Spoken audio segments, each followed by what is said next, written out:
La kwanza ninataka kuchangia kwenye uwezeshaji wa wafanyabiashara. Kwanza nichukue nafasi hii kuipongeza serikali.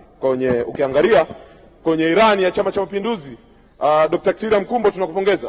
Maandalizi ya Irani hii, ukurasa namba 65 mnazungumza uwezeshaji wa vijana na watu kwenye sekta ya uchumi. Ninakupongeza sana. Kwamba mmeona kwamba kuna nia, na sisi kama wabunge ni lazima tulizungumza hili, Mheshimiwa Naibu Spika, kwamba tumeshaanza kuona nia thabiti ya serikali kuwezesha wafanyabiashara kwenye nchi wadogo wadogo. Mheshimiwa Naibu Spika, kwenye mazingira ya uwezeshaji wa wafanyabiashara kuna mambo mengi yamefanyika. Katika hotuba ya Mheshimiwa Waziri, ukiosoma kwenye aya namba 168, umesema marekebisho ya utoaji wa leseni za biashara. Hili ni jambo zuri sana, sisi kama vijana tunakushukuru, kwa sababu Mheshimiwa Naibu Spika, katika taifa kama hili hatutegemei wa Tanzania wote kuajiriwa na serikali, lakini tunategemea serikali ilee sekta binafsi, ilee mazingira mazuri, itengeneze mazingira mazuri kwa ajili ya sekta binafsi. Moja wapo ya mazingira, Mheshimiwa Mwigulu na Mheshimiwa Kitila Mkumbo, ni haya ya kuweka mazingira mazuri ya wafanyabiashara wetu kwenye taifa letu, kuweka mazingira mazuri ya upatikanaji wa leseni za biashara. Lakini pili, kuweka, umesema kwenye ukurasa namba 158 hotuba yako unasema shughuli zitakazofanywa na wazawa zijulikane na shughuli zinazofanywa na watu wageni zijulikane.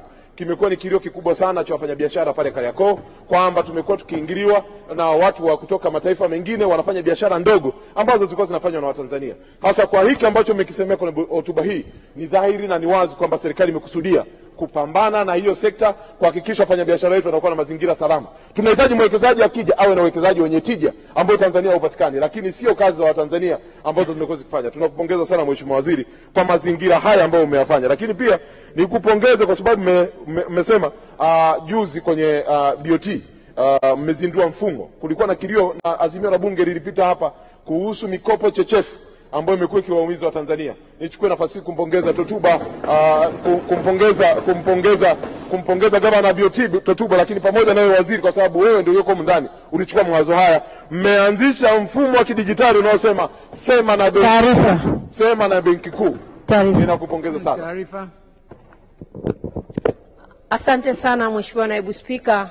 Nimpe taarifa kaka yangu kipenzi Festo Sanga, ambaye anachangia kwa uzalendo mkubwa sana, mbunge makini wa Mekete, yani ni kijana makini.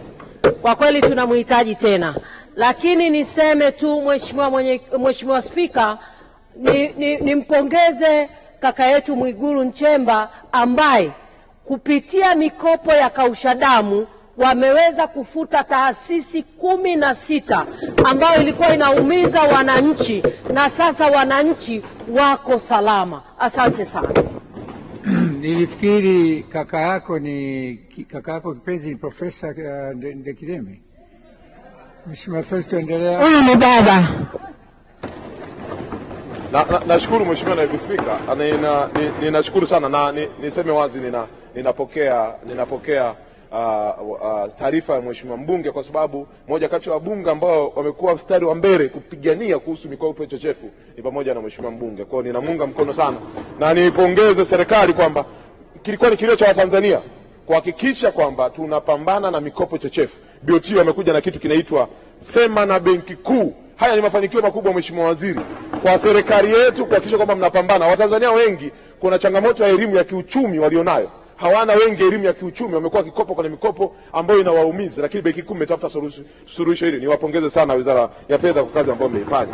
Lakini pia niwashukuru kwamba mmeshusha kwenye bajeti hii, Mheshimiwa Waziri, mmeshusha leseni za bodaboda kutoka Laki3 hadi shilingi 70,000.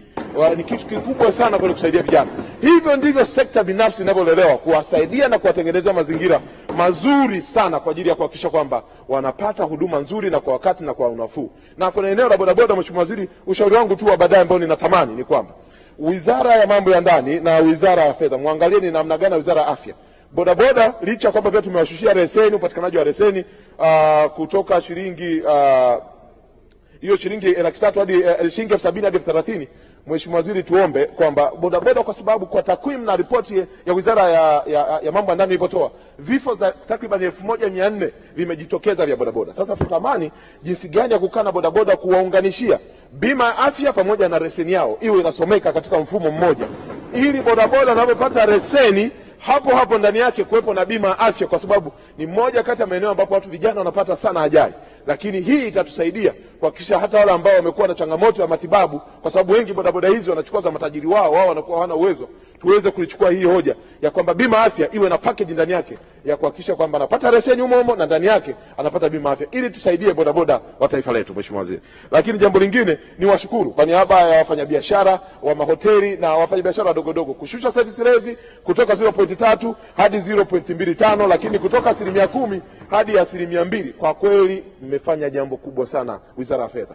Sisi tunawapongeza, na kilikuwa ni kilio cha sisi wabunge, tunatumwa kutoka maeneo mbalimbali kwamba mkatupiganie, na tunaona kabisa nia ya serikali ya dhati kwa ajili ya kuhakikisha kwamba inasaidia. Mheshimiwa Waziri, mimi kama kijana katika bunge hili lazima ninaondoka kwa hii miaka 5 naenda kurejea mwezi wa 11.